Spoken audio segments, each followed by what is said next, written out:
Welcome to Draw One Last Breath Horror Podcast. My name's Matt. I'm Butch. I'm Jolly Paul. On episode 142, we have been to Shudder to watch When Evil Lurks. In our Something to Scream About, we are talking about our favourite and our worst remakes. And in our movie from the vault, we have watched High Tension, otherwise known as to some people as Switchblade Romance. How are you guys? Very well. Very good. Yeah, well, I'm okay. You all right, Matt? No, because that's just taken me 6 chances to get through that intro because I don't know what's going on in my life right now. Well, how have you been, Matt? What's been going on? What have you been Brilliant, doing? mate. I have been watching some movies for a freaking change. Do you want to hear what I've been watching? Yes, please. Yes, please. So, I've been down a bit of a rabbit hole, so sit back and relax. So, number 1 on my list was Hell House LLC Origins of the Carmichael Manor. Have you both seen it? I see what you've done here. No. The original one. Whoa. I've not seen any of them. I've So. seen the original. Hang on. Let's rewind this. Geordie Paul, you haven't seen any of them. No. Horror homework. Please go and watch the first one. They're Okay. all on Shudder. Yeah. No excuses. Okay. Right. I'm considering myself told off.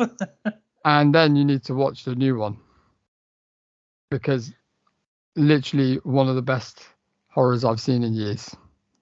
Like, Okay. if you Well, like the first one, you'll love this one. Then I went to what did I watch this on Amazon Prime?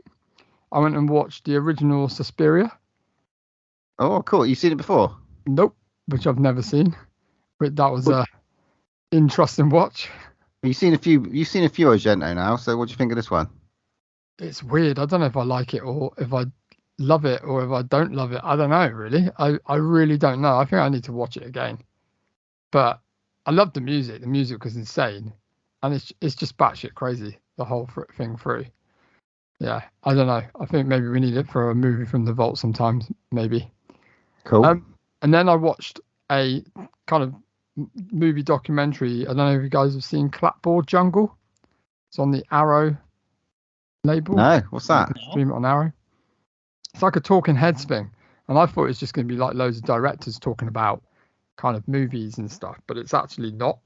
So yeah, it follows this dude called Justin McConnell, and he's like basically a director, writer, producer, and it's kind of a talking heads, but it talks all about kind of the journey of the making of film and how you get it literally to the cinema or even made. And it's a really, really cool insight on how the movie business works and how absolutely ruthless and horrible it can be and how hard it is. Because obviously we just go to cinema and go, oh yeah, that was great, or that was crap. And there's so much more process in it, which it's just so interesting. You guys should watch it. It's really, really good. Really, really interesting. And it's got loads of horror directors in there and stuff like that. Which then led me on to watch a movie that was at Fright Fest a couple of years ago, which I never got around to watching. It got quite a lot of respect. And he actually directed it and he was there. So we were probably in the same vicinity of him when he went and showcased this, but it was called Life Changer. You guys seen that? No, I've not seen Life Changer. So I went on and watched that. So it's like, it was really cool. It was kind of like bit of the, but don't really explain much of what goes on, but the premise of it is that he, there's what I guess is kind of an alien is like morphing into bodies. And he's kind of like doing some other weird shit, but I don't really want to spoil it. It's low budget, it's an indie film, but it's actually quite good. So maybe go and seek that one out. Then I went down the rabbit hole again for Hell House LLC 2, the Abaddon Hotel. So that I watched that as well. So that one's a prequel, right? So there's the first one, which is setting it all up. Then this is the second one where they go back. And I haven't watched the third yet. Okay. But you don't need to watch. You only need to see really, I'd say, one if you want to watch the latest. It doesn't really refer to much else. Okay. So don't worry. I'm going to complete the whole thing. I've been told now, so that's it. I'd only go and watch one if I were you. But anyway, yeah, but it was okay. Number 2 was okay, but it wasn't nothing on the fourth one because that was just insane. Then I went on to Netflix and I saw a little cool short that came up. It just literally came up on my feed called Disco Inferno. Oh, we talked about that last time. Did we talk about this? Have you guys seen it? No, I've seen it because we talked about Jed Shepherd's short. Yeah. Last episode, and I also caught Disco Inferno as well. What did you think of it? I didn't. Is that Jed Shepherd then? No, not Disco okay. Inferno. Right. Yeah. No, I thought it was a really cool little kind of like little short. Really, it was pretty interesting, pretty scary in places, and yeah, it was alright. I liked it. It was short, sweet, to the point, and it was kind of ghostly. I really and I like the setting of it as well. It's like a roller disco. It's cool. Yeah, the music was cool as well. Do you think because of the strike though that's Netflix have actually got a bit different content in it when we'll bung whatever we can on there and somehow got sort of a bit more indie, a bit of a winner? Yeah. Strike's over now though. Yeah, that's it. Fuck the shorts. Back to straight things. Yeah. So I've not finished there. I've got 2 more bits and then it's over to you guys. It's the Map podcast this week. I bought a box set that we've talked about before. It's because it's come out on Blu-ray now. It's just called Arrow, basically video, and it's really, really cool. And it's got 5 movies in it, which some we've already done. So it's got Cellar Dweller in there, Dolls, Robot Jocks, Arena, and the Dungeon Master. So I thought I'll pick one at random and just watch it. And I want to pick it for a movie for the Vault because it's called The Dungeon Master. Have either of you guys seen The Dungeon Master? No. I noticed this on Letterboxd, Matt, and I was like, fucking hell, this looks... Mate, it got fucking 4 stars from me. Yes. Literally, it's a movie, but it's really weird because when it starts, it was just like, it said directed by, and there's like 7 directors, and I was like, oh my God, this is going to be a mess. But what it is technically there's 7. It's not an anthology. It does run through, but it's like 7 little vignettes or like parts of the movie, and each one is directed by someone. And you'll notice the names as well. You'll know the names straight up when you see them. You'll be like, oh my God, it's that person. Oh my God.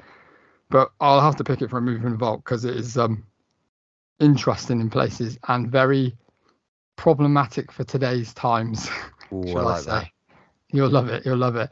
And the last but not least thing, and I cannot believe I've never seen this, and I've always picked it up. I've always wanted to see it. It's never really on any streaming places, but I watched Trick or Treat. Have you guys seen this? No, and again, I haven't watched it, but I've seen it around, and it's like, why the fuck have I not seen this movie yet?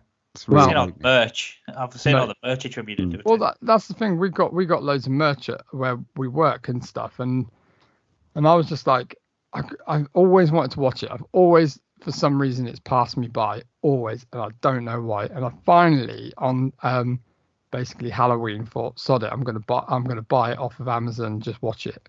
So I watched it and I fucking loved it. It's fucking, I did not know where it was going. I didn't know what was happening. I was like, I fucking love this. So I implore you to go and watch it. Even so much that I went online straight away and bought the NECA figure of the main character Sam. Oh, okay, cool. It's fucking awesome, man. I like, if you open it up, I know it's fucking crap showing this on podcast, but it's like so cool. You'll have to do an unboxing, mate, on the old TikTok. And I even got the Funko as well. So I was like, Jesus Christ, fair play. Fucking brilliant. I loved it. I'm now a Trick or Treat fan. And yeah, it's cool. Nice. What about you guys? Sorry about that. Well, that was episode 142. John, isn't it? Right, I'm going next. I ain't got that much. Fucking hell. But it was Halloween, so on the 31st, I did watch two horror movies. I watched Bad Samaritan with David Tennant, because my lovely wife is a David Tennant fan, so that's the one that I could make her watch. Hadn't seen it. It was a Fright Fest about 2-3 years ago. Honestly, rate this one. It was pretty damn good. It's like he plays a very cool serial killer, rich sort of fetish sort of guy. I really got on it. It's him and the chap from Preacher and Misfits. I can't remember his name. You remember the curly hair? Oh yeah, Adrian what's his name? something or other. But he's fucking great in everything I see. So Gilligan. yes, that's it. So yeah, I really got on with it. Bad Samaritan was decent, so I watched that. I was gonna pick this for a move from the vault at one stage, but I got bored of waiting, so I just did it. I watched The Toxic Avenger. Finally, never seen it before, and I know we've got The Toxic Avenger coming out soon with Peter Dinklage. Fucking cannot wait. Now, after watching the trailer for the new one, I understand so much more. It's fucking daft. It's fucking misogynistic. It's just fucking. It is trauma. It's fucking beautiful. just on that fact, let me stop you there real quickly about the Peter Dinklage one that's coming out. It's been shown at a couple of festivals, and apparently it has got raving reviews, like by out and out horror fans. So Yeah, well, I can't wait. We'll be watching 2 and 3. So very cool. Matt found us a lovely little screener as well. We got sent that. We did a film called Bite.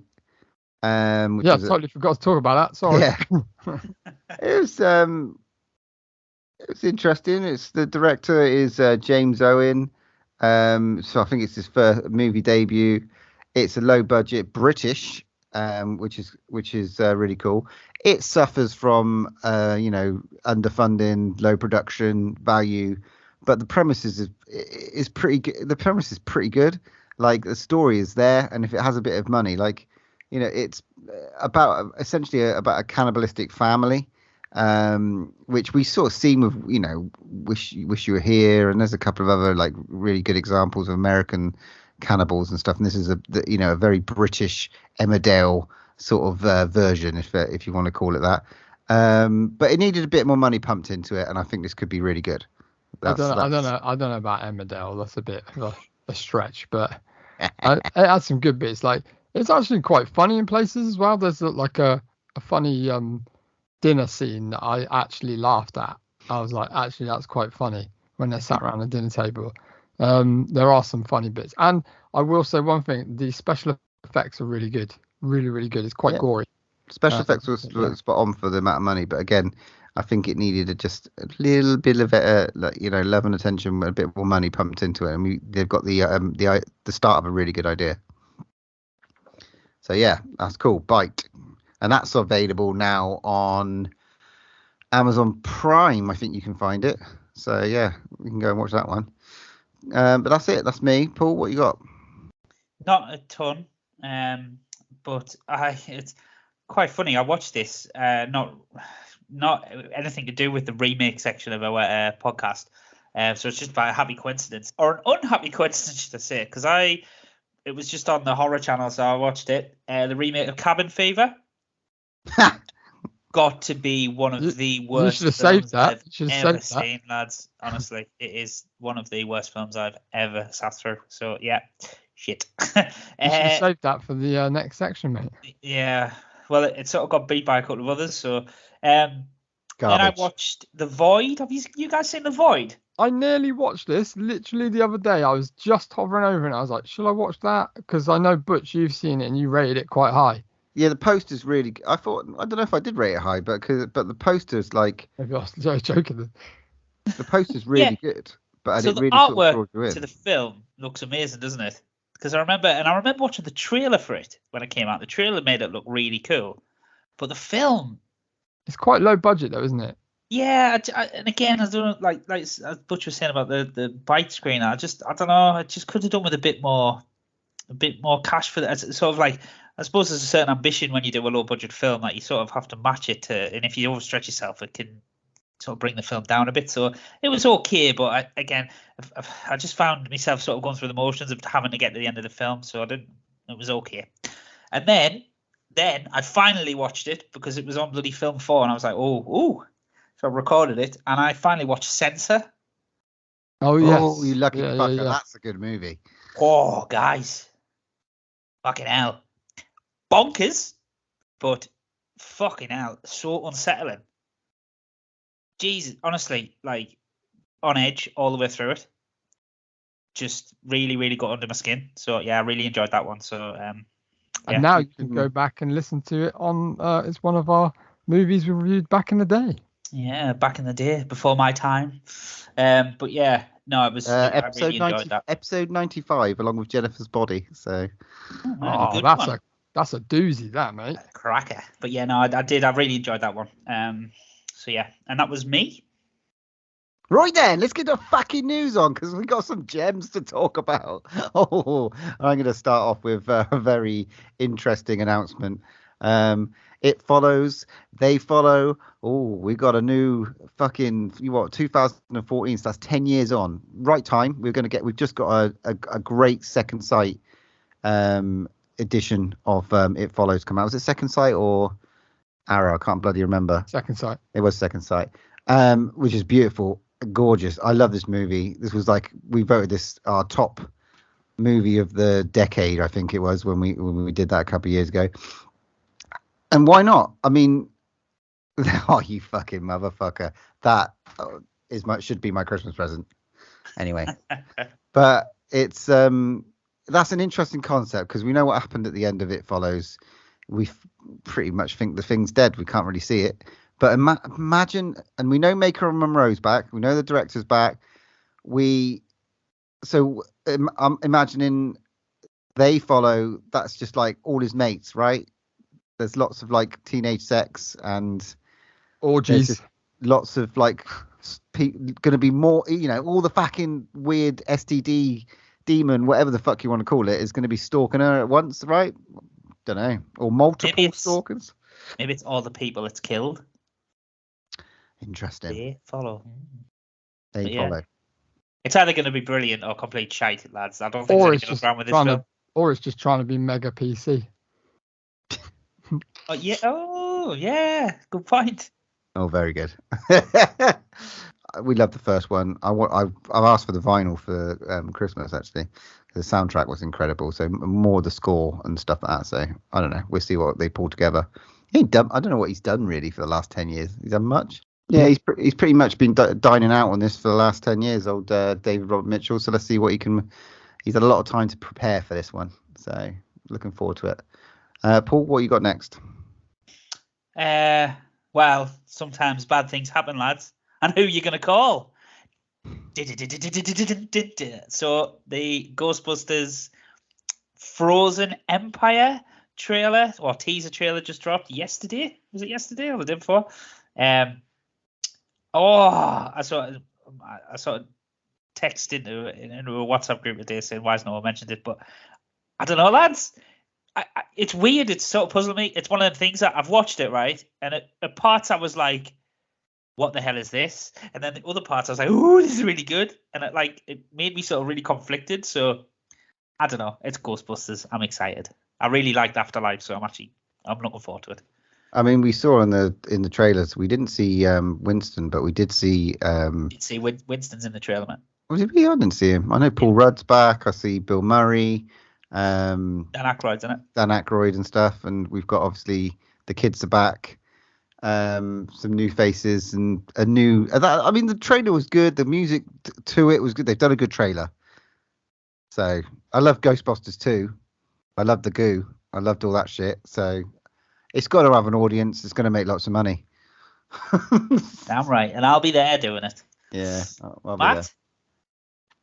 Yeah, I have. Yeah, have you seen the new Mike Flanagan project that's happening?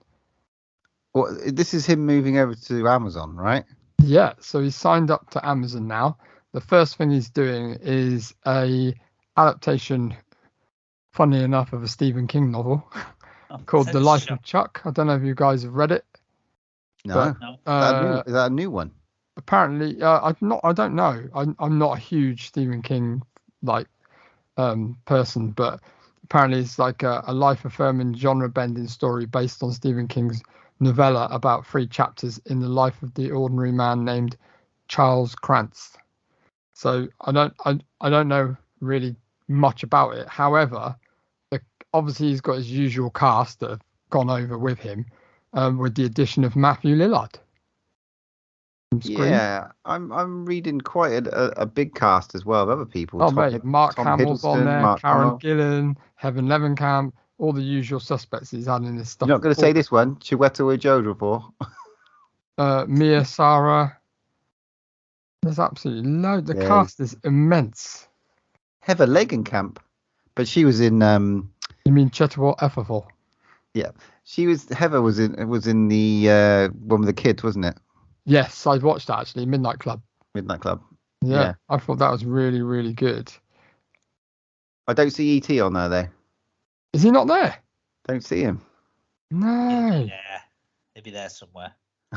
Jacob Tremblay. Ooh. Tremblay. No, that it's going to be good, mate. Full of dialogue, great monologues and all that shit. I fucking loved it. I loved House of Usher. I thought it was brilliant. Not my favourite one of the lot, but it was still like the writing is fucking unbelievable. The effects were brilliant. I've got one last bit of news before we move on to for me, yeah. I've got one last bit of news. Have you seen the cast for the new Frankenstein movie that's coming out? The Guillermo del Toro one I mentioned last week, yeah? Yeah, but have you seen the cast? Yeah, it's amazing, but I'll let you go. Fucking hell. I know we talked about it, but fucking Mia Goth, Oscar Isaac, Andrew Garfield, Christopher Waltz. Fuck me, mate. She's getting an Oscar, mate, in the next couple of years. Yeah, maybe this is it. Oscar Isaac's playing the monster, isn't he? Yeah. Mate, that's going to be it. Absolute fucking batshit. Well cast then. Christopher Waltz is playing the Dr. Frankenstein then, I'm guessing. I don't know. I think someone was saying Mia Goth might be playing like a version of Igor. Oh my god. Yeah, I'm sure I read that somewhere. Now I could be completely wrong, but I'm pretty sure she's like Frankenstein's assistant. It doesn't have the parts attached yet. Just literally that's it. But that is going to be immense. Absolutely immense. Geordie Paul, what you got? Well, I mean, I'm going to leave Butch for the Butch news because I don't want to steal that because I know he wants to tell everyone about it. So, have you seen the post? It's just a poster that's dropped for Millie Bobby Brown's new film on Netflix called Damsel. Yeah, she's like positioned on like a cliff she's on in the middle. A cliff ledge, and then there's a silhouette of what looks like a dragon. Oh, I thought it was a clitoris. So. What? I beg your pardon? If you think one of them looks like that, mate, you've got problems. No wonder you've never found one.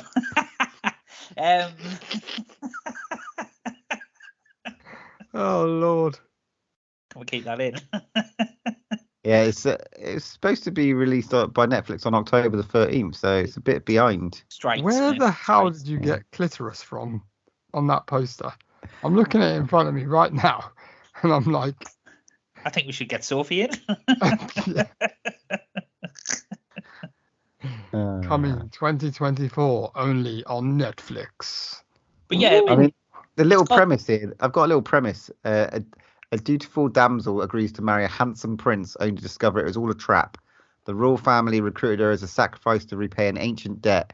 She is then thrown into a cave with a fire-breathing dragon, having to solely rely on her wits and will to survive. Right, now I wish I'd listened to the premise before I spoke about the news, because I thought it looked a bit like sort of post-apocalyptic type of clever film, but that just sounds a bit shit. So moving on. That's what you get. Come on, Butch, tell us all about Art the Clown.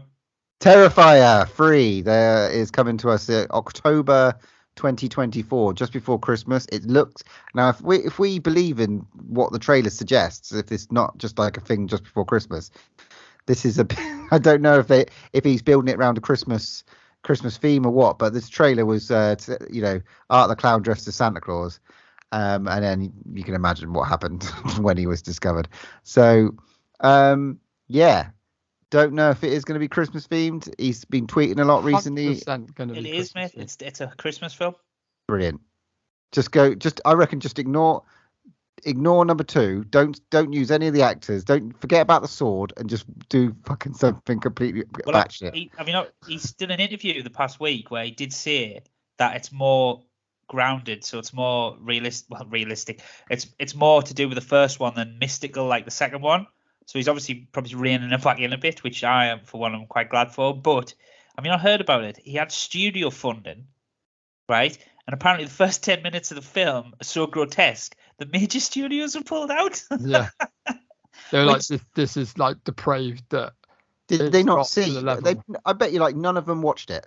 None of them watched it. They just saw the hype and that's it. I think it's probably a child kill, because that's the only thing I can see that would next level it, like that it's got children involved and shit like that.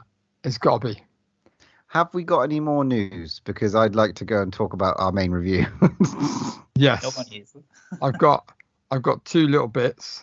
One is, Butch, this is for you. They're releasing Yellow Jackets Funkos. Have you seen those? Yeah, I saw them. Very cool. But again, I'm not really sure I'd buy any. But it was a very cool series. Haven't seen a second season yet. So. And the last bit was basically on me banging about Trick or Treat. It's quite funny actually, and this was purely by choice. Not choice. Purely really weird. This happened that they are in the works with Trick or Treat 2, which should be maybe next year. I've heard. Lovely job. Brilliant. I'll be well up for that shit. All right, then come on, you twats. Let's fucking get on it. Let's talk about our main review.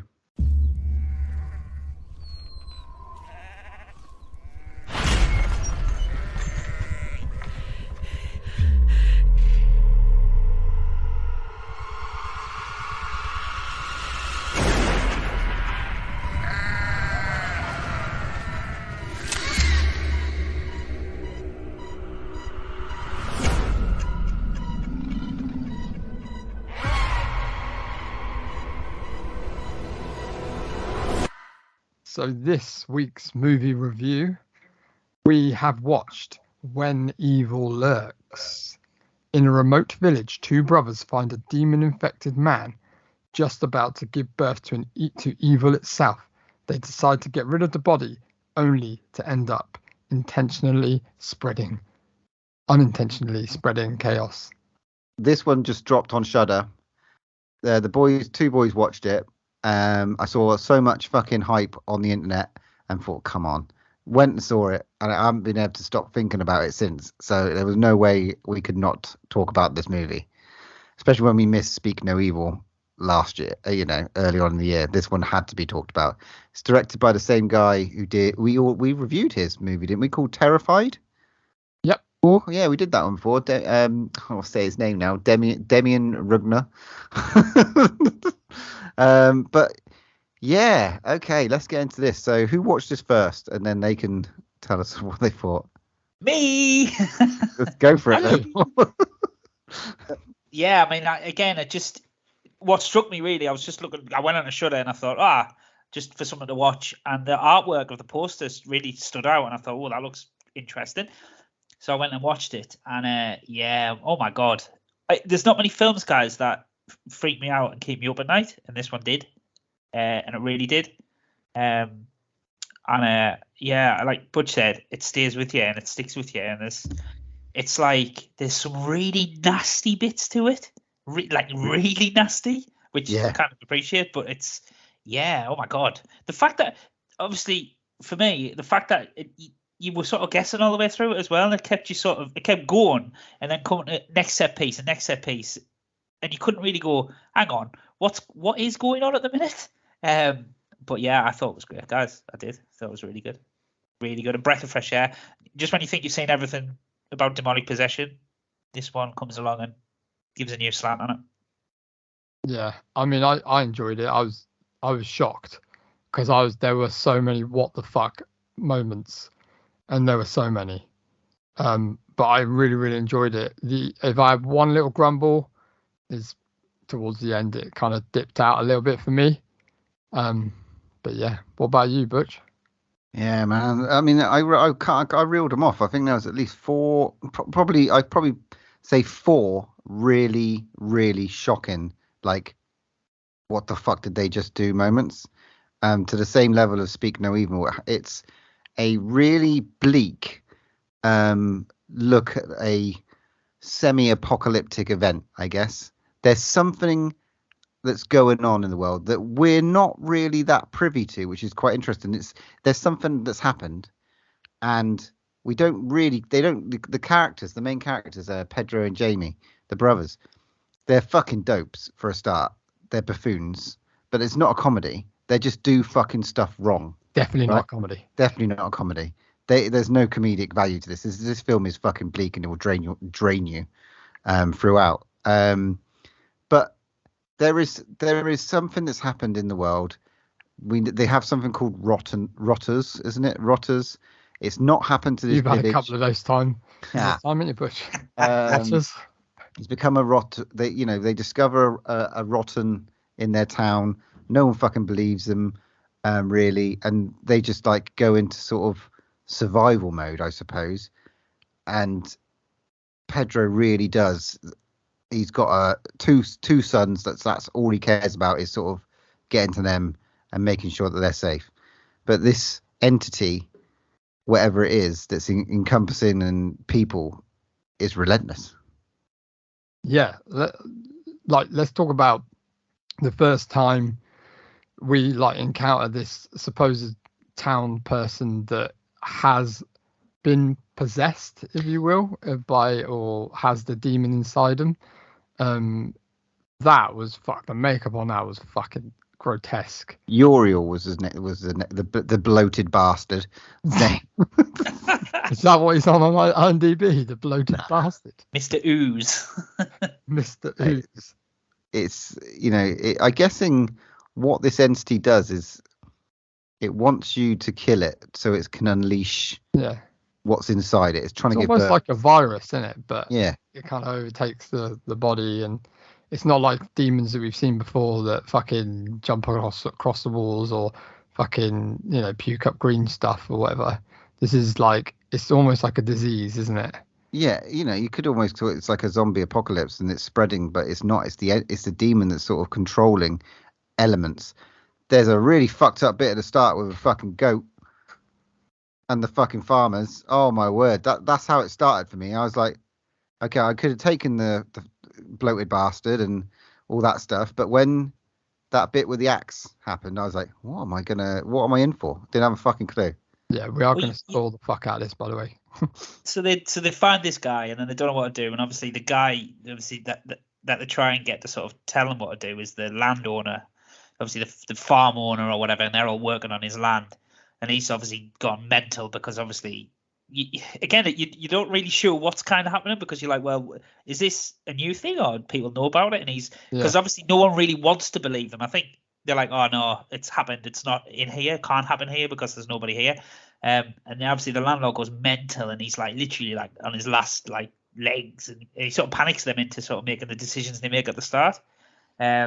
And obviously they try and get rid of this body. I mean, when they're trying to get rid of the body and falls off this guy's huge and they drop him and stuff, and you're just like, oh my god, and the squelching and all that. It's like fuck. But even when they go in there to get him, it's like you feel that they're really good at making it you can tell that it fucking stinks and it's horrible, and it's they do a really good job of doing that. You almost want to wash yourself when you're watching it. It's like it's almost like that bit out of Seven when they discovered a dead body that's still alive. It reminded me of that. But yeah, so the axe bit, Paul. I mean, obviously the evil is the goat. Give me sort of witch vibes. I was like, never trust a goat. Never. Yeah, was that Black Phillip? Yeah. Was that goat Black Phillip? And it's that's freaky. Did you not feel a bit freaky when that happened? Yeah, it just it said stared him out, and basically you could tell. I put dialogue in that goat's fucking mind, come on in, you fucker, shoot me, see what happens Where to you. Where did they get that goat from? That was one serious goat school, man. Literally just stand there, all the other goats around it, and it's in the middle. So weird. And then just quick as lightning, fucking axe to face. Well. Yeah, because the thing there's rules. There is rules in this, which we do get to hear at one point, but and one of them is don't kill him with a gun basically. And so what does he do? He shoots fucking goat with a bloody shotgun, and instantly instantly, no breath, he gets a fucking axe in the back from his wife, who in turn puts the axe and just impales herself. But not. It's so well choreographed and like that. It just makes and it's shot perfectly that it looks so disturbing the way that she keeps hitting herself in the head. I with think this that's axe. why, because it looks real. Yeah. That's what would Incredible. probably happen. Just a blank expression. There's no real like music or anything to it. It's just like bang, bang, bang. And it's bang. it's not hard enough to like be bad enough. Yeah. You know what I mean? That's what's the worst thing. Almost like there's a little bit of humanity there. Trying, you know, when you're trying to hit yourself, you're like, oh no, I can't hit myself properly. Oh my god, yeah. Visceral. Yeah. So at this point, we get then the fucking chain of events, which just happens next. It's just absolute. It shook me to my core, like watching it. I mean, this is the sort of thing that you don't ever see on film. It's sort of hinted at, and it's the one thing that I guess, especially you guys as like parents of young children, you're like, and with everything that goes on in the news, you don't expect especially to see lately. this. Yeah, this is so prevalent. We get a big dog moment. And that's fucking big. That dog was mean, Cujo big. Guys, the way it was shot, right? The way they shot that scene, it just kept flicking back, and I was like, "Fucking hell!" Yeah, but that's the thing. God. It's like the whole time they were showing it, you knew what was going to happen. I knew what was going to happen. I mean, I didn't know they were going to go as fucking far as it did. However, I knew what was going to happen, and that's the thing. It was like, yeah, you're supposed to know what's happening. Pedro's going to basically pick up his two sons. There's one of them's autistic son, and they've got a younger sister who obviously is parent. There's loads of crap. There's family angst, and she's remarried, blah blah blah. And they've got they've got half sister.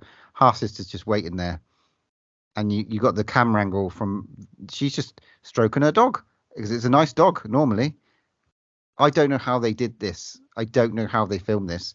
But the way that the animal just out of nowhere just takes the child in his mouth and then does what he does By with her it. neck. There's ragdolls her. And in stuff you hear, and you don't see the parents' reaction because they're fighting, they're bickering, they're not paying attention. The only one who's paying attention is the young son, and you pans to him watching and you're like, there's a nightmare. That's nightmare fuel, isn't it? It's horrible. But again, the way they get him to act is unbelievable because he doesn't scream straight away. He's like looking as if to go, the dog's doing that, but he shouldn't be doing it. Like the innocence of a child going, what's the dog doing? Mm. And then all of a sudden he realizes it's just, oh my God, it just made it skin crawling, absolutely skin crawling. Because obviously it's going on in the living room and all the parents are in the other room fighting. And you're just like, shit. Because obviously the rule they forgot, Paul, when you were saying about rules, is you have to, in order to escape the evil, you have to like remove yourself. So all your goods and all that you once had, because it can essentially stick to things, essentially. Well, he did go in there and like get naked and like. Yeah, but he forgot to take his clothes off before he went there. He should have. The dog sniffed the clothes, which Yeah. is what There's little tiny things that is so subtle. But yeah, and then when the dog darts off with the kid in his mouth, and it's like the father, or the other father who's involved just runs it down, and tries to find it, and then you've got it's just nuts. And then she comes back, and we know that that's not her because we saw what happened to her. And there's there's demons inside, but the dad shot the dog. Dad shot the dog, and so the dog moved into something else. And the way she whispered to mum, I don't know how they get these kids, man. She whispers to her mum like, Daddy's gonna come back and drive into you in a minute, or something like that. And it's like, what? And that's exactly what happened. He charged into her. Next thing she that's disturbing as fuck as well. That's another moment which is just fucking so wrong. So you got like some real visceral, horrible moments in the space of like, I don't know, 5-10 minutes. It's crazy. Whew. Yeah, the autistic child though, with the apple ice cream. Never heard of apple ice cream for a start, so that's fell down a little bit there. Must be something in Argentina. But the car journey to sort of Jamie's ex-lover, who just so happens to be a cleaner, and we don't really get to find too much about these, do we, Matt? No, because I think right at the start of the movie that we kind of skipped over slightly, the brothers hear a kind of kerfuffle in the night, and they go to kind of have a look what was going on, and they find a severed body, and then they find this chest with loads of instruments in there. And what I think it alludes to is that was the person that was on the way to try and exorcism on the demon, but they used these special instruments, and somehow he'd been stopped in his tracks, what I would imagine, or her tracks. And what I would gather is that this woman they're going to see is intertwined with that kind of whole whatever cult or whatever kind of thing it is that she explains, doesn't she, that basically she started the whole thing. Her and her husband or partner at the time, basically they did an exorcism and started the apocalypse. Essentially, that's when you really find out that the cities were overrun, and so basically, and then she knew what, because she sort of really laid down all the rules and how you've got to like combat it and stuff. But she was like, we were quite naive. We didn't really know what we were doing. Oh, that was it. Actually, she was a fraud, wasn't she? She was actually taking people's cash. Yeah. Sorry. So she was taking people's cash. And obviously they tried to do it on this demon, and it just got out, and they unwittingly unleashed this bloody apocalypse. Yeah. And obviously when they get to her, she sort of casts aspersions on his son, who's got autism, saying that. Yeah, you can see that there's something not right. His fingers are curled back insanely. And it's sort of like the demon's masking itself in his autism as well. It's really they they explain it as that the way that I think this demon thing is inside, that because the mind of an autistic person is so complex that it can't find its way out, which I thought was really interesting. Really good twist. Yeah. Really good twist. It's almost like he's locked it in there, like, and won't let it out, and it can't find its way out because it's just like, like I always see autistic people as like fucking superpowers, isn't it? It's just like, because they can do fucking crazy cool stuff, and they can unlock bits of their brains that we could easily unlock, but autistic people have this amazing thing where they can unlock something and be an artist, or do amazing math, or I just find it fascinating that we can all do this, but we just can't unlock that part in our brain. Yeah. But we get two kind of haunting moments. One is where the mum turns up. Well, it's that law, isn't it? Where the demon, like, it's almost adds another layer to it, where the demon can find you. It basically tracks you down. Yeah. Based on the loved ones or the memories or whatever. So like you're a home beacon because you've got an attachment to this person, which I thought was quite cool. It was, and then the way she just the next sort of moment that happened is like her grabbing the young son and just falling out of the top window, and that was disturbing enough to hear. But what you see after the brother pursuing her is her eating him, right? That's what she's doing, and he runs over her in a fit of rage and etc. But like, I think one of the most haunting moments was when Jer, the one with autism, just comes in and he's speaking clearly all of a sudden, because you realise that, oh fuck, it's got him, and he's just him and his grandma, which fucking hell, what an ending. And you said it drops off, but I know the school bit for me didn't work. That's what I meant. That's what I'm alluding to. With the creepy kids and stuff, that was perhaps the weakest moment. I know that they went a bit lame. One step too far. They didn't really need that extra bit in it. No, I didn't need exposition. I didn't need all that sort of stuff really. I could have just left it with them going, but there were still some horrible bits of a hammer, and in that moment he beats Uriel to death with the implements, which again don't ever get explained, and whatever, they're exorcism tools, I suppose. But like the way it ends is just fantastic, with him eating ice cream and then coughing up hair that he's clear and jewelry that he's clearly just eaten his grandma. Eating his grandma. But remember, guys, about the guy at obviously the bloated bastard, as we've now affectionately called him, his brother, you find out, who's basically stored away next to them, has been following them and stored away. Actually, find out it was his brother that severed the cleaner at the start because he didn't want his brother to be taken away or killed. Which then means that the brother actually was part of the evil thing all along. And it's just that desperation at the end, isn't it? It's like, we're fucked, basically. Like, and obviously he's lost everything. And then don't forget again as well, obviously it goes a bit like Evil Dead with the ex-wife, because she starts like starting to like reveal all the family secrets, and she alludes that she slept with his brother or had a relationship with his brother. Crazy. Absolutely crazy. It's a really interesting ride, and the fact that like something almost like, do you remember Night Eats the World, and there's like always already shit that's happening, and sort of like you watch it through his eyes, you're watching it very sort of low key. You're not sort of seeing a lot of chaos. The chaos is centered around the family, and therefore it makes it quite personal. And I really did enjoy it. I thought it's just fun. And the fucking moments of just like those sort of moments of like where it completely rips you a new one with the dog and the kid and all that sort of stuff. You're just like, fuck, how did they do that?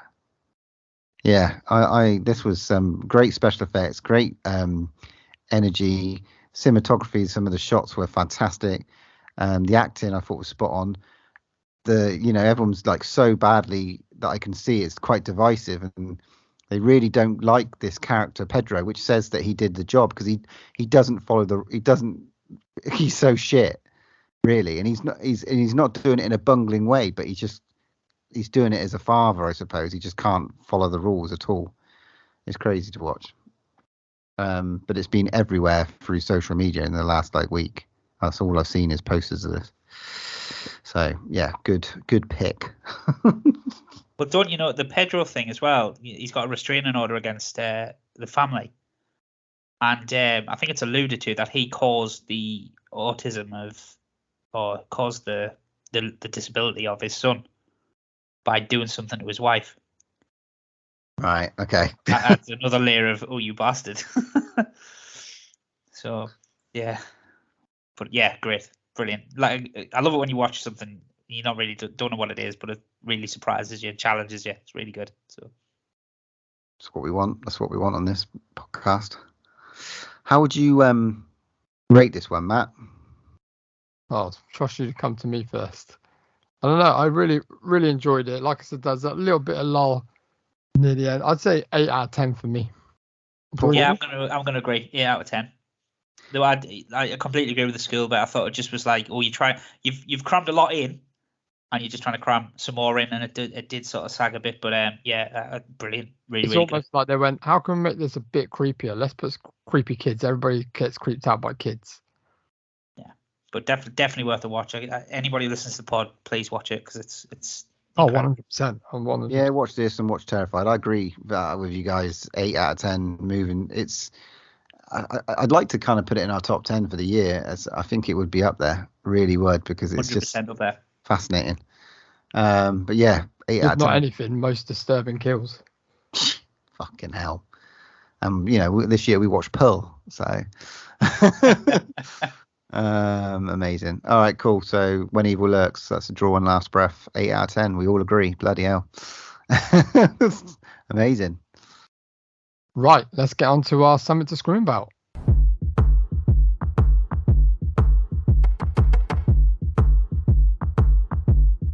What do you want from me? Why don't you run from me? What are you wondering? What do you know? Why aren't you scared of me? Why do you care for me? When we all fall asleep, where do we go? Okay, this episode I challenged the lads. We had a little bit of a chat about wanting to discuss, because there's been quite a lot in the last couple of years, remakes, movies that like So we've had, for instance, like Quarantine, that America did a remake on Wreck. Let the Right One In. There was Let Me In. And obviously loads. There's a plethora of movies that have been remade on and on and on. So we wanted to discuss our boobs and the ones that we really really liked. I think we should kick off with the worst ones. The worst ones first. Yeah, absolutely. Okay, so my one for a remake, I had high hopes considering who was playing the main character. I thought he was a really good actor, and hopefully a great take on it. But I'm going to go with the Nightmare on Elm Street remake. Yeah, bastard. That was one of mine. So I'll take that Sorry. off. Absolutely shocking. And you know what? You could argue about the script, the acting, the plot, whatever, right? But what the fuck it did to Freddy Krueger, I mean, CG in his face and all that type of stuff, just unnecessary. I thought they wasted a good concept. I know they tried to go down like the paedophile route with it. It just didn't work, and it should never have been made. So yeah, that's what I'm going to kick off with, guys. Fucking shocking. That was absolutely fucking shocking, that film. I mean, I realised that once doing this exercise, there are quite a few. I seem to be a bit of a snob because I don't seem to watch a lot of the remakes. I haven't seen Nightmare on Elm Street remake. I haven't watched the Poltergeist remake. So there's quite a few that I haven't watched.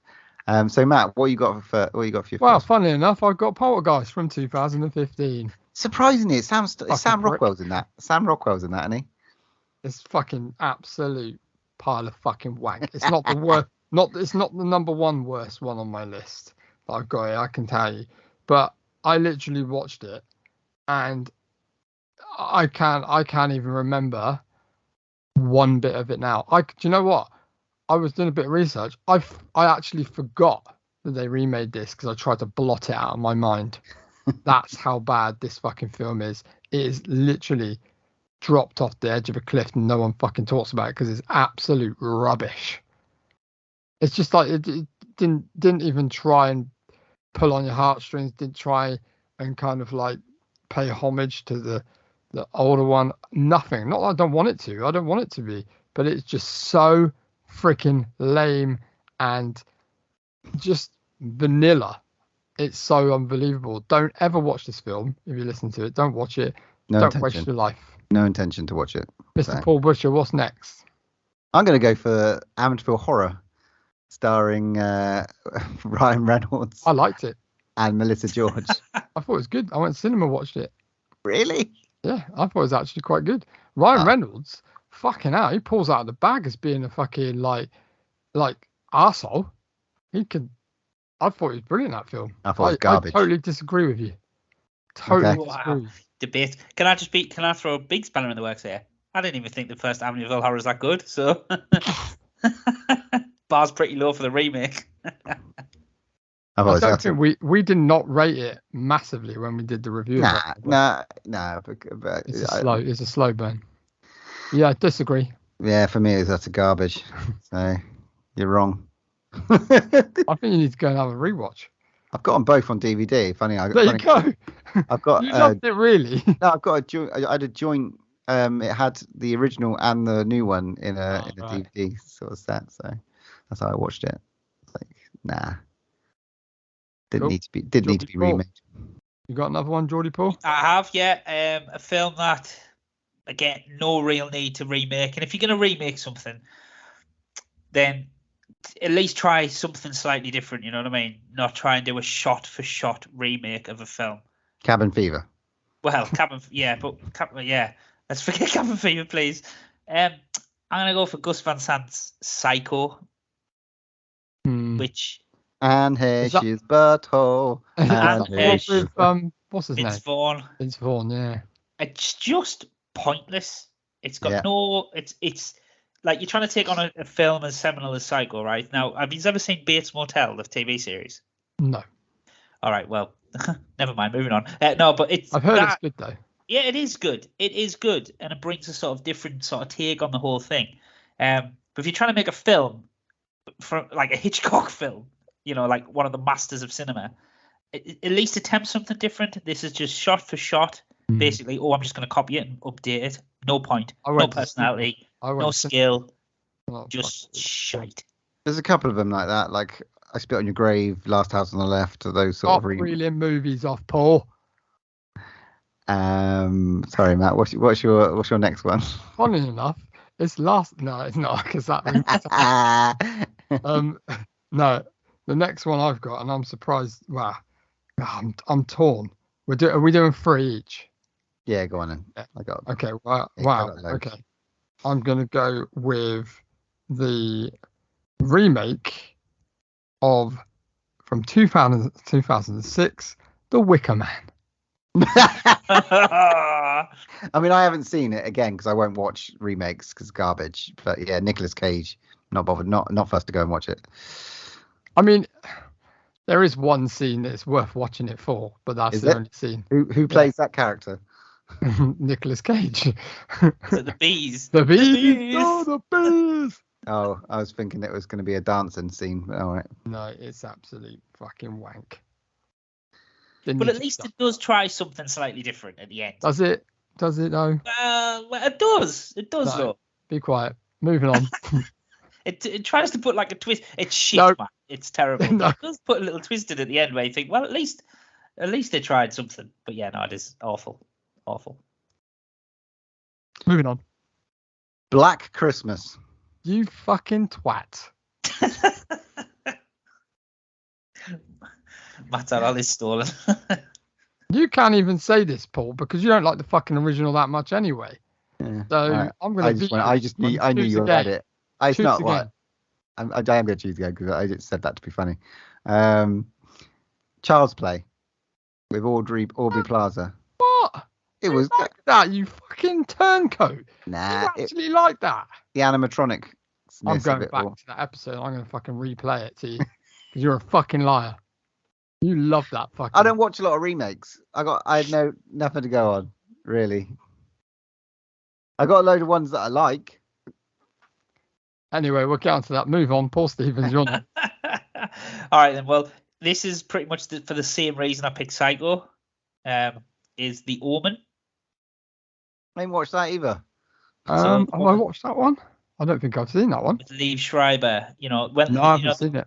This one that was released on June the 6th, 2006. So it was 666. Hooray! So I actually went to the cinema to see it. And again, it's pretty much a shot-for-shot remake of the original, but it's just got none of the acting chops. It's got none of the style. It's just paint by numbers. I'm just going to remake a film and miss the point of what makes the original great. So it's, to be fair, stylistically, it looks all right.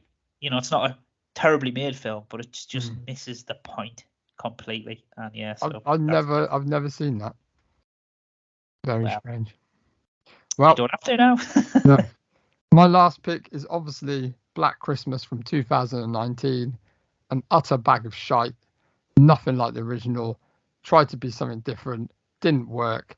Absolute wank. Don't bother going to see it. Just watch the original. The one before it though was actually not that bad because this has been remade twice. So yeah, it's not that bad. But the original is still the best by far. But I was going to pick an honourable mention as well to the remake of The Fog. Absolute utter garbage. Should we get on some good stuff now? Yeah, come on. And I'm going to kick this off. I'm going to kick it off with Zack Snyder's Dawn of the Dead. I mean, for me, they are. I probably watched the remake as much as I have watched the original 1978. I think it's fucking such a energetic, well acted, and just stylistically, I just think it's fucking incredible. It's so fun. It's so fun. I love the mall cops. I think they're fucking brilliant. Ving Rhames is fucking fantastic. Sarah Polley. I love the ensemble cast they bring together for this. And it is a lot different to, you know, because obviously it's a load of band of characters coming together and surviving them all rather than, you know, they get to a mall on a helicopter. I fucking loved it. And I loved the escape of the music. You know, you got the Down with the Sickness, which is just absolutely incredible. Yeah. Dawn of the Dead. Again, just something simple of changing the zombie speed. Yeah. It's just an easy trick that's going to make it a completely different film, but you Yeah. can still keep the concept. So yeah, And the fact that it has Johnny Cash as well. Not Always, Johnny Cash. always a winner. Bring Still, me. I mean, it's an amazing film, but nothing can match the original. Sorry, but Yeah, but that wasn't the point, was it? That wasn't what we said. We didn't say it was better than the original. no. But I'm just putting that point across to anybody that's out there. Okay. Paul? Well, I don't know. You guys might find this a bit controversial, but I prefer this to the original. So, because it actually freaked me out when I saw it. So I'm going to go with The Hills Have Eyes, Oh, okay. I mean, I like the original. I have seen that one. which is again a bit of synergy with our movie from the vault because it's directed by the same bloke, Yeah, exactly. Alexander Aja. So I've actually got that on my list as well, Paul. yeah. Yeah, but I mean, like Paul just said, this is obviously this isn't the same what's better than the other one. No, However, it was a fucking really good remake. just But, brutal. the Freaked me out. little blonde woman from Lost is in it as well, isn't it? She's the one who all the nasty stuff happens to, right? Yeah. Really freaked us out. I mean, I've said many times on the pod that that hillbilly type of thing freaks me out anyway. But yeah, really just tapped into a bit of a fear of mine. So yeah, no, really good. Like That's that one. That's a bit weird, seeing so you are a hillbilly. Is it my turn? Yep. Oh, well, I've got to take that one out, so I've got to go with something else. I will go with, although I've seen the original and that haunted me as a little kid, but I'm going to go with The Fly. Oh, I haven't seen the original. I am going to mention one probably in a bit, which I haven't actually seen the original. But anyway. Yeah, but yeah, The Fly. I haven't seen the original Fly. Yeah, the original one freaked me out only because at the end there's this really weird bit where he gets stuck in a spider web at the end, and it just I remember it freaked me out when I was a really little kid. But then The Fly came along that I watched on VHS, and that fucking blew my mind. It's just like amazing. I had The Fly as well, Matt. I love The Fly. I love Oh, it. did you? I love it. I think we did that episode with Paul, John from Alicat, didn't we? Yeah. And he did our special logo for us as well. Yeah, it looks cool as fuck. That's a good one. And well, if you're going to go down that route, I'm going to say The Thing. Because it was we had obviously the prequel with Elizabeth, Winstead, that came out, but The Thing is a remake from a 1950s black and white movie, isn't it? Right? Am I right in thinking? Thing from Another World. Thing from Another World. I mean, obviously, John Carpenter, The Thing, Kurt Russell. That movie is a masterpiece. So, that's all I need to say. Go and listen to episode number blah blah blah blah blah 4, I think. Just on that note, I saw an interesting video today online with an interview with John Carpenter, and they ask him, like he always gets asked about at the end of The Thing, who is actually the Thing. And apparently, according to him, if you look hard enough, there's something that indicates which one of them is the Thing. That's just him taking the piss because he knows everyone's just going to sit there and stare at the screen for fucking forever. And go and watch it like Yeah. 20 times and getting more money, probably. Well, my next one, guys, is a film we did quite recently for a movie from the vault, and I fucking loved it, and I still love it, and it's one of my favorite films I've watched ever. Is Invasion of the Body Snatchers. Yeah. Now this one I have seen the original. I've not seen the original. No, neither have I. And I like both. I think they're both of them are fucking brilliant. Yeah. I honestly, it's in my top 20 films of all time now. It just hit such a chord with us. I loved it. Yeah. That's cool. It is a fucking classic. Really, really good. Which is quite funny because that brings me on to my pick that we've also recently done in Movie from the Vault is The Blob. I knew you were going to pick that. I stayed away from that. Which is definitely better than the original. Sorry. Steve McQueen, how very dare you? It's definitely better than the original. 100%. I don't know. I love that 80s one. I think it's bad. I think you pulled an absolute gem. But I do love the fucking just squawky bleh of the ness of the original. I think it's great B movie reel. It's probably going to be one of the most surprising films I've ever watched, The Blob, because I was fully expecting to hate it, and actually, I thought it was brilliant. But you know, old matey boy, what's his Matt Dillon? Is that his name? It's not Matt Dillon. Kevin Dillon. Kevin Dillon. Is it Kevin? It's Kevin. Matt Dillon's, not so good looking brother. Kevin Dillon. Kevin Dillon is mad motorbike skills. Yeah, fucking genius. AKA Johnny Drama from Entourage. Yeah, The Blob's great, mate. That is a good choice. I'll pick my last one then. I think I'm going to go for after, and even more so after watching recently on the original we watched recently as a move from the vault, The Ring. I really liked the fucking Naomi Watts version a lot better. This wasn't about better, but I think that freaked me out a lot more than the original did. I think she did a great job, and I fucking loved that. And it got me to appreciate probably Japanese horror, which is a really which is another nod.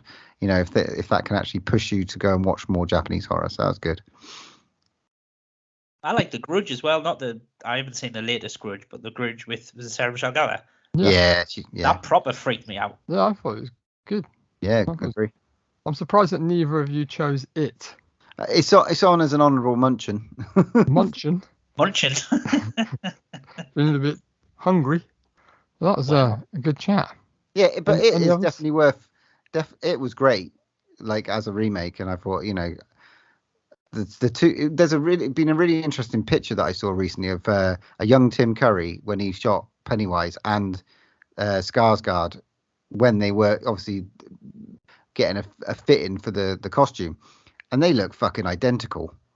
It's really, really interesting how similar looking they were at that sort of age. But Tim Curry's MVP, but Skarsgård does a fucking wonderful job as a Pennywise. But maybe the exploration of the sort of kids and the adults was done slightly better in the new one. Maybe I think I preferred the kids version in the original, and then the adults in the new one. I think that's the sort of way around for me. And who is it? John Boy from fucking that weird family show. I don't know what the fuck it's called. The Waltons. Weird family show. But Annette Toole was, I don't know. There we go. Definitely think the new ones did it better. Controversial. There we go. That was great. Lots of remakes that we could have mentioned. Slumber House Massacre recently. Obviously, a lot of Stephen King's been remade over the years. Carrie, Chloe Grace Moretz. Pet Sematry's been remade how many bloody times? Salem's Lot. Lots of Stephen King's are coming back. So. I'll tell you what hasn't been remade yet, Paul. The Langoliers. It's going to be remade, though. I know. All right, then. Shall we get on to our move from the vault?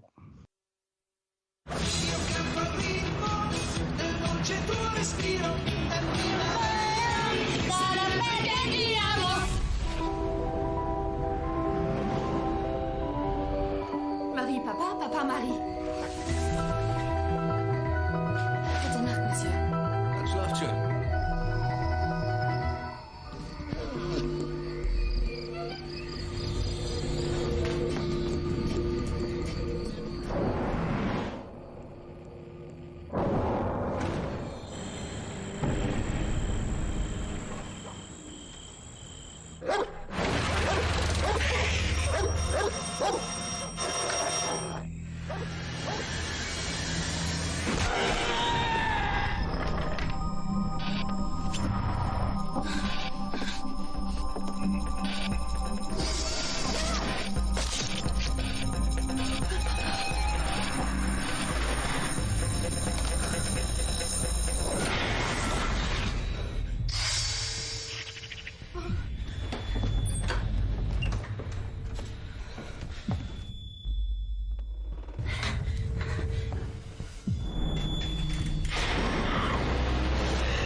Okay, so this week's movie from the vault is my pick. Woohoo!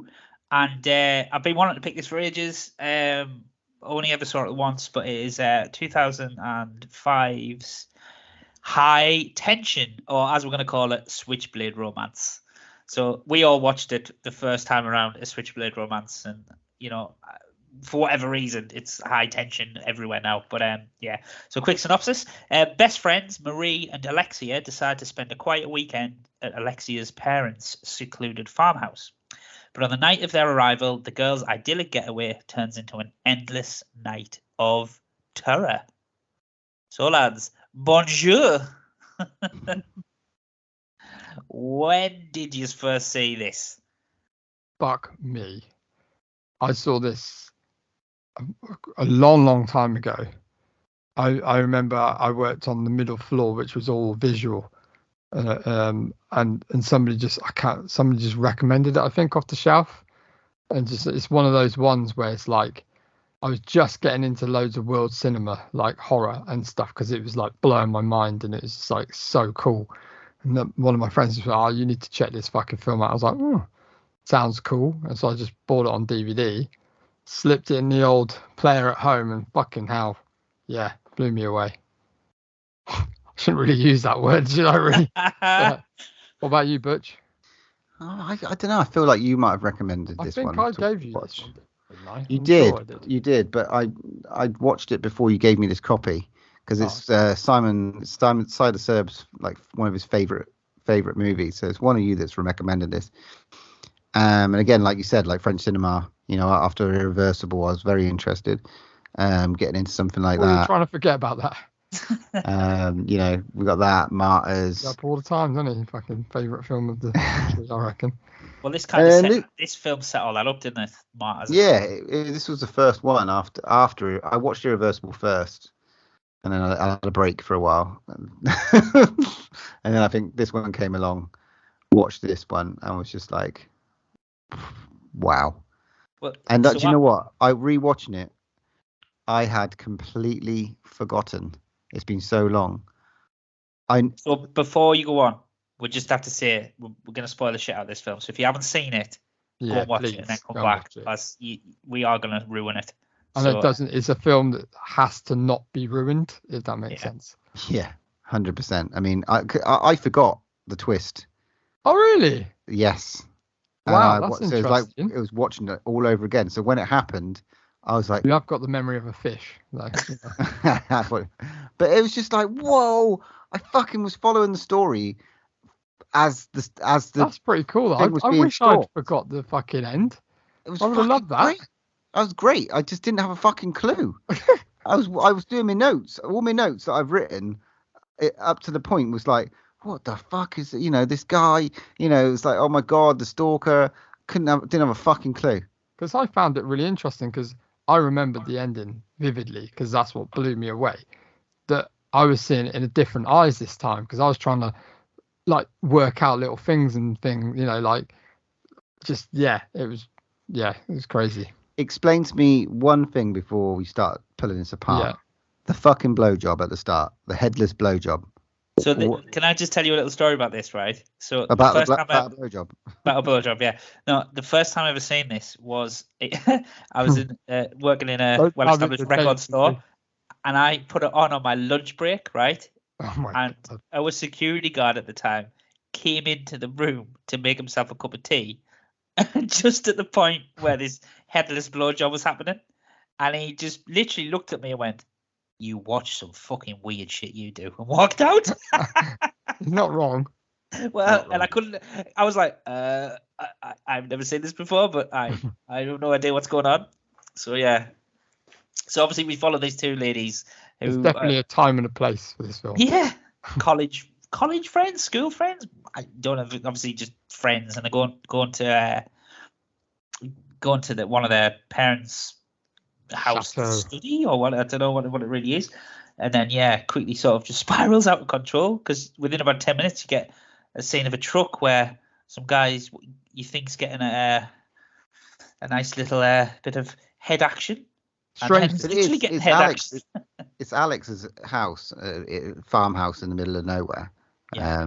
And yeah, and we do see this weird this blowjob thing where the head gets thrown out so explain to me that. Can anyone explain to me what's going on Funnily there? enough, I remember that, and I was waiting for it because I always remember it. I don't know why I remember that, but I do.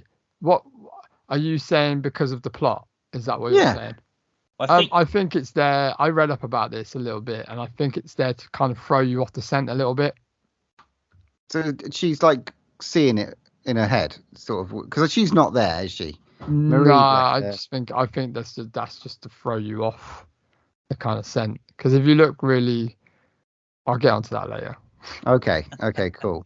But yeah, essentially this is a nice situation. Marie's been invited. She's led upstairs. She's got a room, and then fuck me, this guy turns up to the house, and we are watching chaos. This is another funny games. There's no rhyme or reason for this violence. It's just I'm turning up. I'm going to start violence, and fuck me, the violence is like something like you've never seen.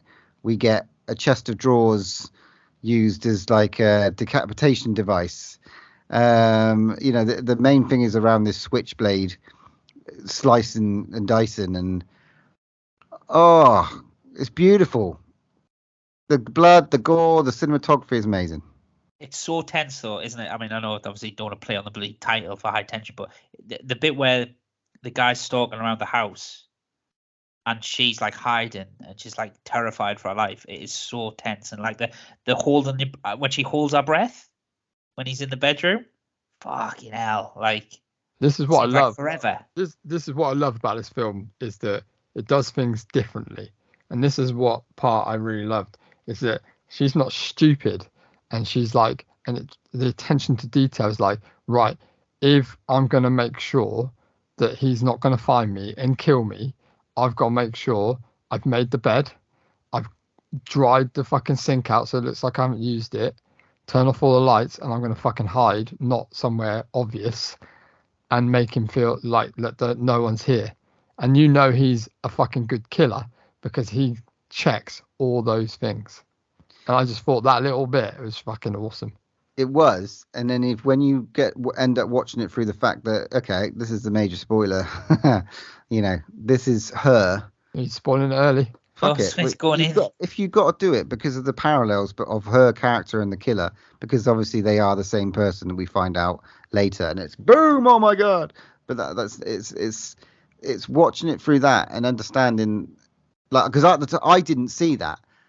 I watched it as if it was the killer and watching all the details. But you think about it, her attention to detail is his attention to detail. Yeah, exactly. And they coalesce. And I think, like, you must have seen that watching it when you remembered, but I didn't have a fucking clue. I just thought, fuck, it's genius. She's really clever. He's really meticulous. It's just, it's nuts. Well, the mother of the family's killed. Like, she sort of staggers in the bedroom. You think she's hiding in the closet. And then obviously she gets her throat slit. And then the killer goes. She comes out the closet. And then the mother's not dead, but sort of goes, why? Essentially to her. And then you're like, well, what you saying? Why for? And then like she pulls her hand up and he's cut her fucking hand off. And you're like, what the fuck? I'm just watching, going, Jesus, that's fucking. I forgot about the hand getting cut off. I was like, wow, that's brutal. But obviously, spoilerific. She's asking her, why have you done this?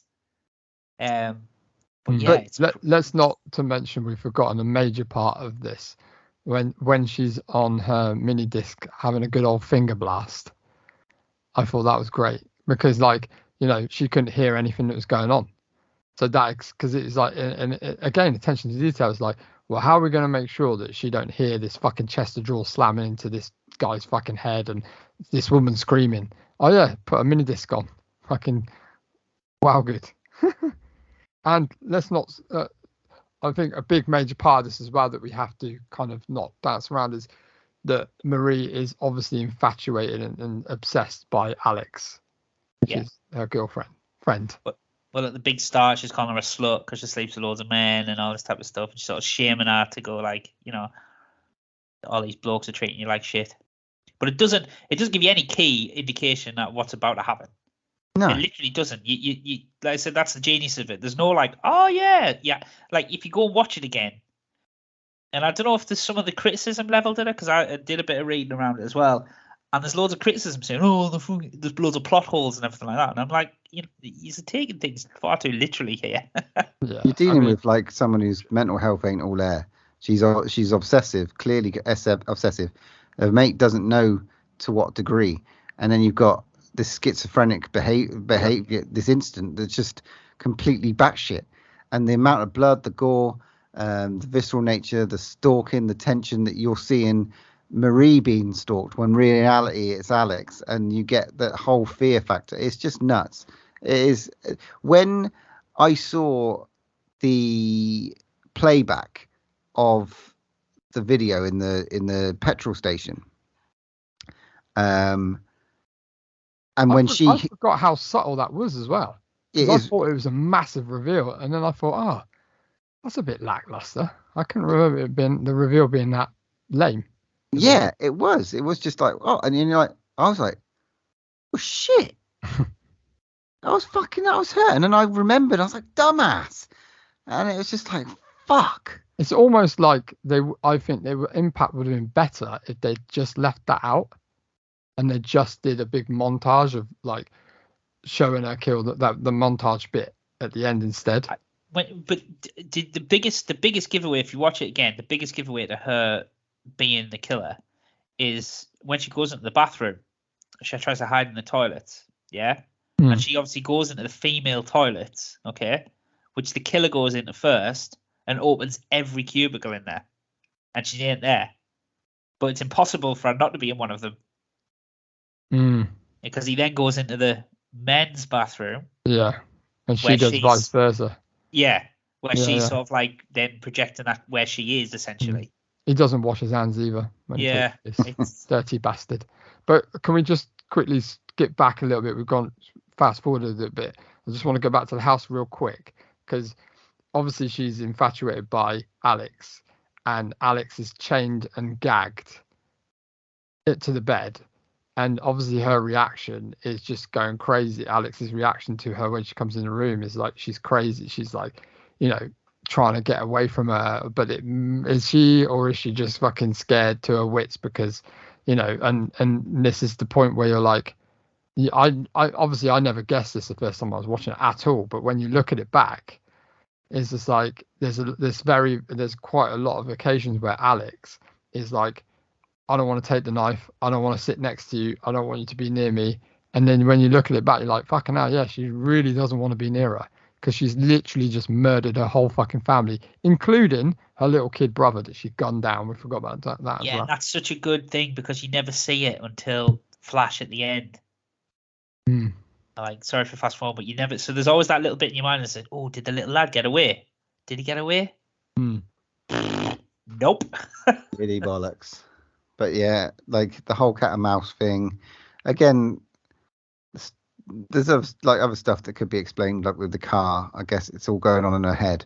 But there's some of the scenes that you see, and the post is the post with her and that fucking angle grinder.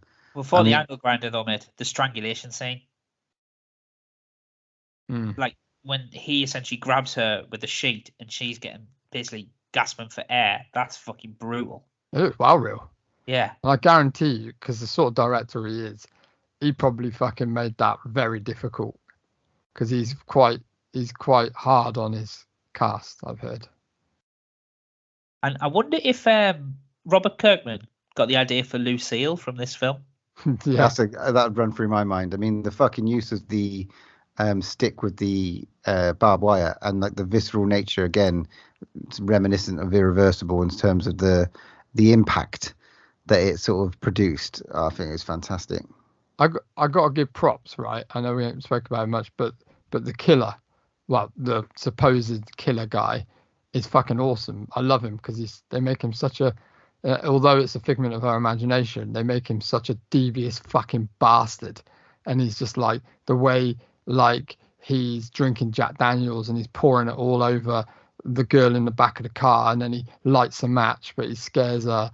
And little things like I totally forgot about the fact that she, Maria's got a gun, and then she goes, he's fucked now because I've got a gun, but then he's there with his hand out the window, dropping the bullets because he's taken the bullets out the gun. I just think those little touches there, and it just makes it all so much like, it kind of like pulls you away from thinking that it is. I remember the first time I watched, I didn't have a clue. I didn't have a clue until I saw that last bit, and that's why I fucking loved it so much. So go on then, Butch. Angle grinder time. Yeah. What a fuck it. I mean, it's a really, not very, I don't know. You wouldn't No think holds barred. it's so fucking big and clunky, and there's not often any situation that a killer could really get away of using that, apart from being this whole cat and mouse. I mean, it's fucking huge.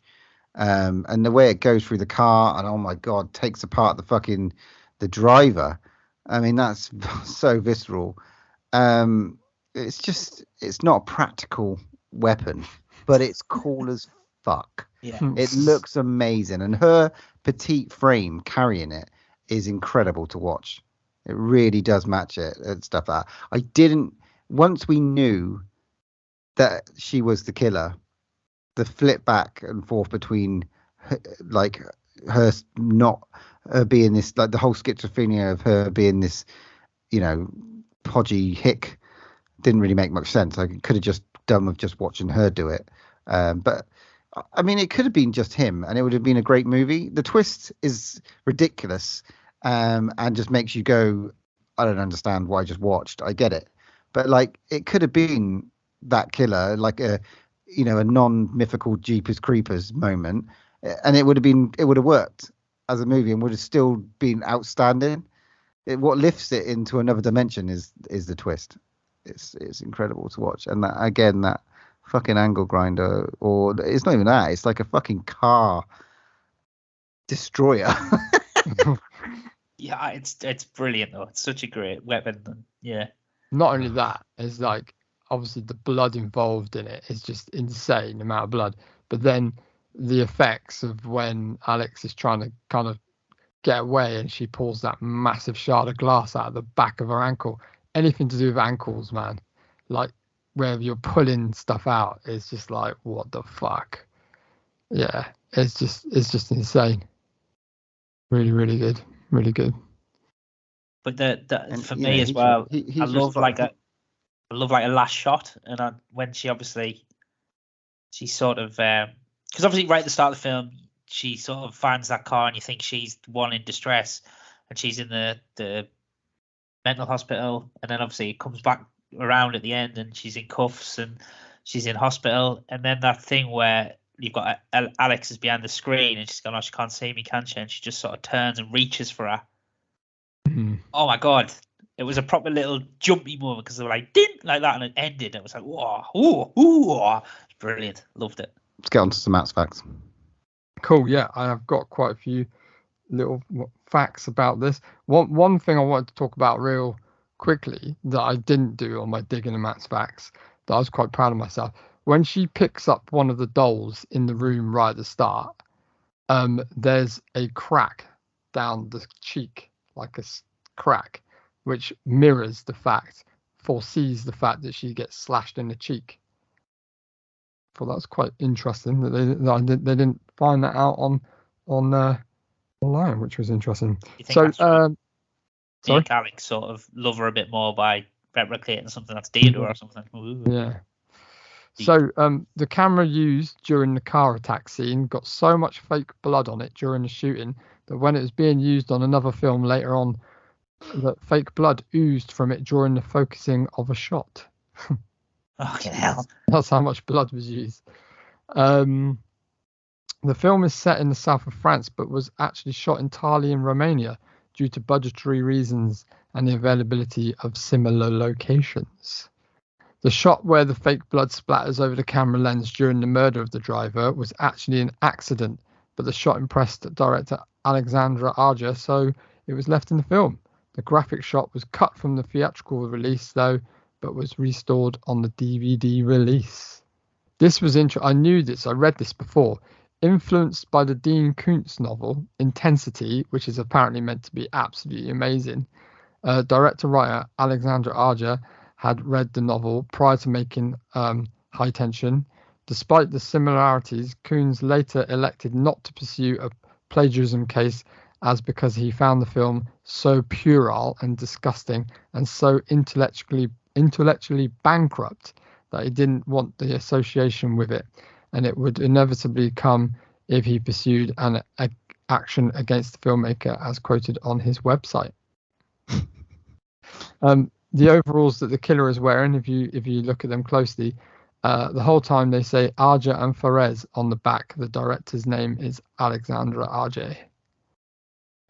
Sweet. This is quite a long one. According to the director, the screenplay version of the film had the entire movie from Marie's version of events. You didn't find out she was the killer until the end of the film, after Marie defeats the killer and rescues Alex, when it would be cut back to the hospital room and you would see Marie in handcuffs. A police officer would roll in a TV and show Marie the video of her killing the gas station attendant and ask if she wanted to change her story.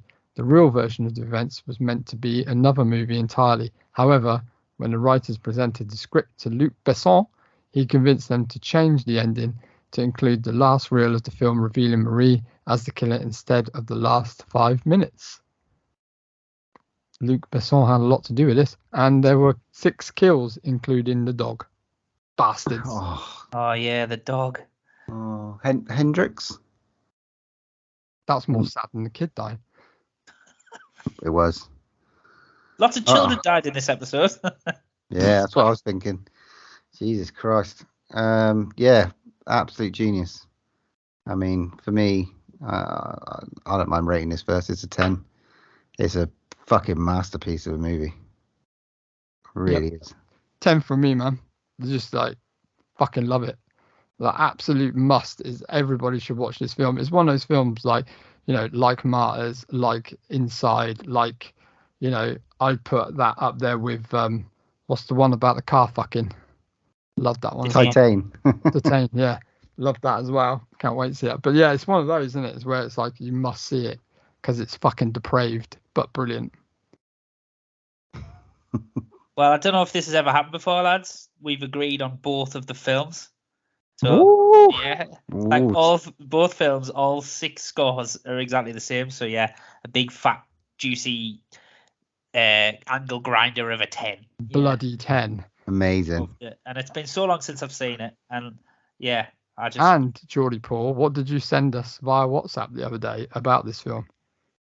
Well, yeah, so it's actually available. It's been re-released in some beautiful box set. Second Sight, and it looks lovely. I mean, Second Sight. It's not called Switchblade Romance, but yeah, if you want to sponsor us, Second Sight, that would be amazing. Just send me some free shit, please. Second Sight, because we love your editions. They're beautiful. Available to pre-order from Britain's best entertainment retailer. Woo. This brings us on to it's Mr. Boucher's pick. What you got for us, big man? It better be fucking good. We've had it once so far. 2002 or 1984? 1984. All the time. 2002. Okay. Oh, well, I get the final vote. It's going to be a movie called The Initiation. I've not seen it. No idea. It's about a group of sorority girls going to a mall and shit goes down. Never heard of it before. Not even heard of this one. Yeah. Oh, God. I found it on Arrow. That's not good. I found it on Arrow. Oh, God. The poster looked interesting, so I thought I'd pick it.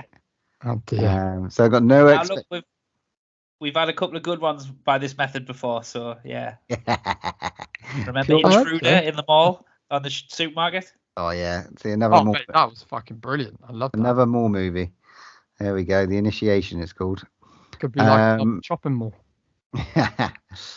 But yeah, so I got no idea what to expect. I don't even remember seeing this in any of the In Search of Darkness, which could mean I don't know what that means. Take that as you want.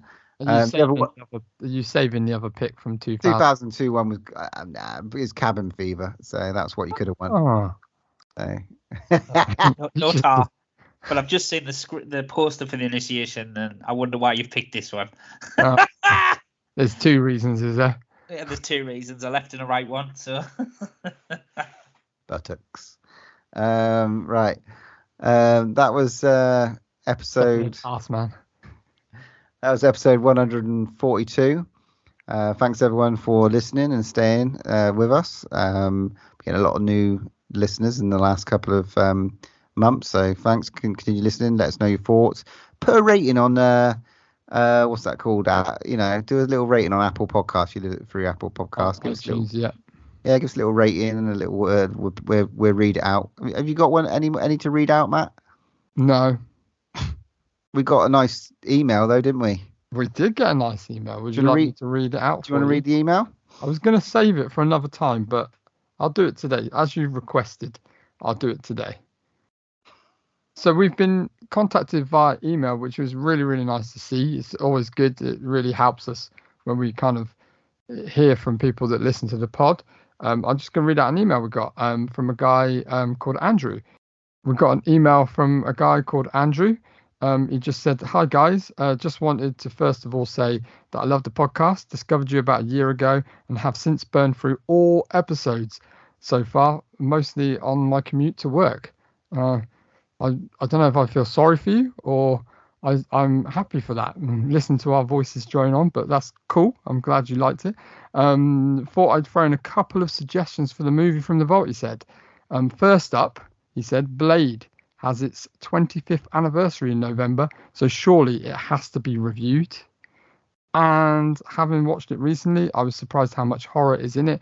Back when Marvel wasn't owned by Disney, and it has one of the best opening scenes in a horror film in history, which I kind of agree with to a point, because that fucking opening scene is banging. And continuing the vampire theme, he said, how about the cult classic 1986 Vamp starring the one and only Grace Jones? And he said, keep up the great work, Andy. Thanks for that email, mate. Really appreciate it. It really keeps us kind of going, those little emails. And I have got a copy of Vamp still in the cellophane I bought from the Arrow sale, which is on my list to do. Well, in that case, I feel that coming in the next couple of episodes. Awesome choices. Grace Jones freaks me out, lads. Really does. I was scared of her. Is it a View to a Kill? Is it View to a Kill? Yeah, View to a Kill. James Bond, terrified of her. So, might be a good one. Even more reason to watch it. I did send out a little thank you package to Andy. I hope you received it and I hope you like it. Sweet. Get in touch, guys, and you could be mentioned on the podcast. All right, moving on to episode 143. We will be reviewing, hopefully, Thanksgiving. I think that's coming out for us to dive into. We'll have another Something to Scream About for you guys. And I'll move from the vault. I just picked 1984's Initiation for reasons unknown. And without further ado, there's only one more thing to say. When there's no more room in hell, here's another podcast. I am the devil, and I am here to do the devil's work. You can follow us on Twitter at DrawOneLast, Instagram at DrawOneLastBreath, or pop us an email at DrawOneLastBreathPod@hotmail.com.